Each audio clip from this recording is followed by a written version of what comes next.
What's going on, party people? It is your boy, Kip. So if you have gotten to the end of Forsaken, you probably found yourself asking, what is going on?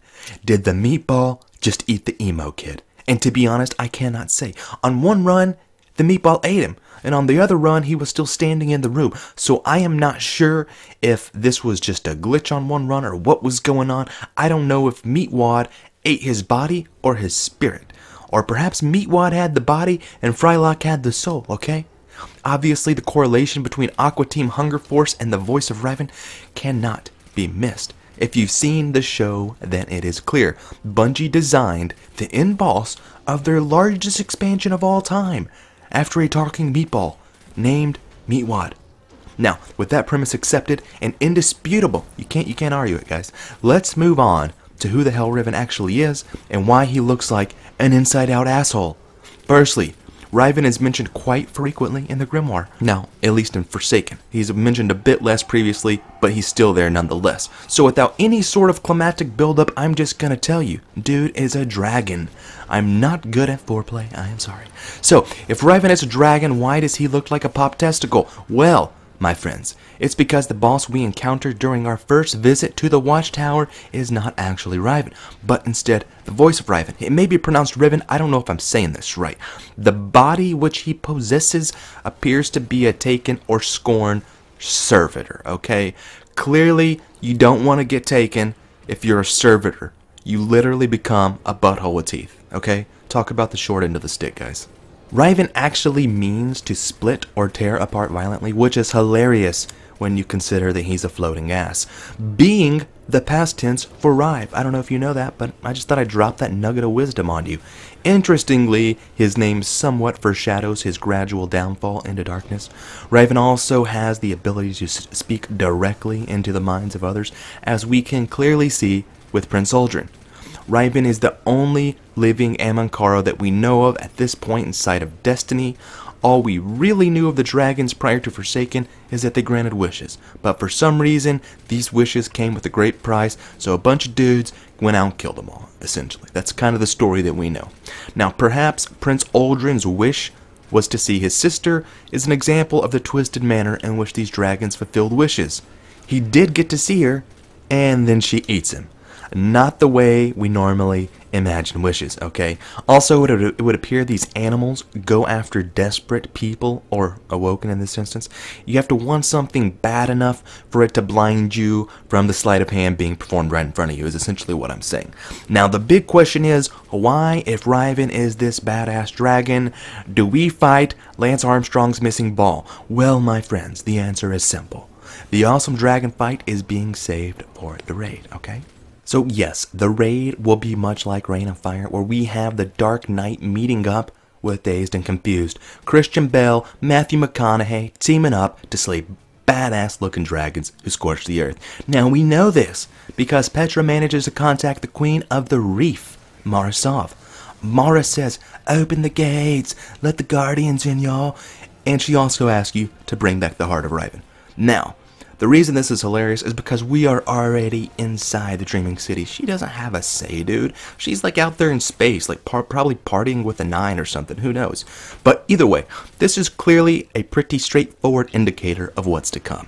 Now, we don't know if or when Ahamkara die, if they are truly dead. Now, we can see in the Dreaming City a room of skulls where dead Ahamkara can actually speak to you. You can actually purchase things from them.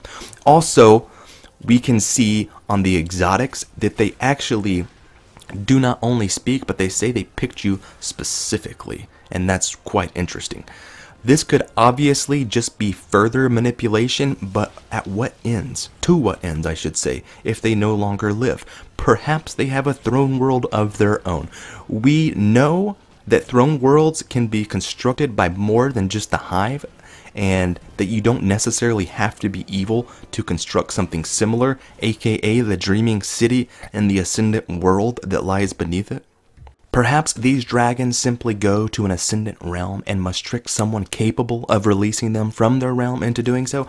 Obviously, this is mere speculation, but what we know for sure is that Meatwad is a dragon whom we will encounter in the raid. Also, on a side note, it is slightly disappointing that we were not able to kill Uldren. Maybe we do, but we couldn't even see him get shot. We just hear a gunshot, which is rather disappointing, guys, considering we paid $70 just to shoot that emo-looking dude in the face, okay? However, very interesting what Uldren and Zavala have to say for their last words in this campaign, okay? Uldren says very poetically, much like, Edgar Allan Poe, very depressive. He says, "The line between light and dark is so very thin. Do you know what side you're on?" You proceed to shoot him in the face. So I assume you simply do not care what he has to say. But this points back to this mythology of twins. One is evil. There's a daughter who's full of light and good, and then you have this evil son.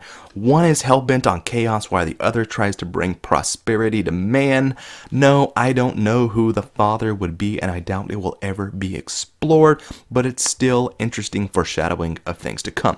And speaking of foreshadowing, Zavala says there will be consequences for killing Uldren. What does he mean? Could an army of emo, punk rock, awoken nerds come for us down the line? Well, doubtfully. But perhaps he is talking about your own ability to resist the darkness, though he frames it in a way to suggest someone will want revenge for what you've done. So, I'm not sure. Also, all of this makes you wonder where our creepy three-eyed friend Eris Morn has been, because after killing Oryx, she acts as though she knew all along of things to come, and it was all part of the plan. Perhaps she made a pact with Savathun to kill Oryx, to get the Guardians to kill Oryx, as Savathun was not strong enough.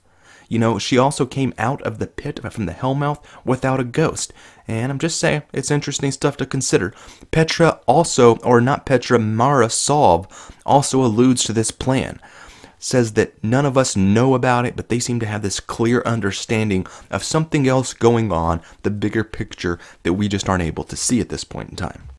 So these are my thoughts on the final campaign boss being a meatball with teeth. Do not worry. We will not have to fight him on a pile of noodles in the raid.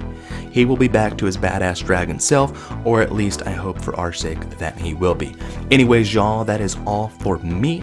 I will be back with another video. Until then, peace.